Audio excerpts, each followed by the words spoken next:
আমাদের সিলেট অঞ্চলে এই পাতাটাকে থানকুনি পাতা বলে, গ্রাম অঞ্চলে টুনি মানকুনি বলে। আপনাদের এলাকায় এটাকে কি নামে ডাকেন কমেন্টে বলে যাবেন। রমজান মাসে সারাদিন রোজা রাখার পরে ইফতারির সময় প্রচুর ভাজাপোড়া খাওয়া হয়। ইফতারির সময় এরকম ঔষধি গুণাগুণ এই পাতাগুলো দিয়ে বড়া শাক হলে অনেক ভালো হয়। ইফতারিতে অন্যান্য কিছু খাওয়ার আগে আমাদের সিলেট অঞ্চলে এরকম হয়। আমার নানু ছোটবেলা খেতে দিত। আমার শ্বশুর বাড়িতে এসেও পেয়েছি এরকম নিম পাতা মাখা। নিম পাতা খোলার মাঝে টেলে একটু মুচমুচু করে শুকনা মরিচ পুড়িয়ে পেঁয়াজ দিয়ে একটু সরিষার তেল দিয়ে ভর্তা করে নিত। ওটা বাদ দিয়ে মাখিয়ে খেতে অনেক বেশি মজা লাগে।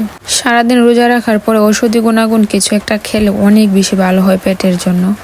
এখন বাসা ভাড়া আসার পর দেশে নিম পাতাটা আর খুঁজে পাইনি, তাই আপনাদের ভাই একজনকে দিয়ে রোজার আগে এই থানকুনি পাতাগুলো নিয়ে আসছিল ইফতারিতে এগুলো দিয়ে বড়া তারপরে ভাজি করে খাওয়ার জন্য। যাকে বলেছিল উনি বন থেকে কতগুলো উঠিয়ে নিয়ে আসছে, কারণ এই পাতাগুলো এখন সচরাচর আমাদের এদিকে দেখাই যায় না। কথায় আছে না, ভালো জিনিস বেশি দিন থাকে না, এরকমই হইতেছে। এই গাছগুলো এখন আস্তে আস্তে হারিয়ে যাইতেছে।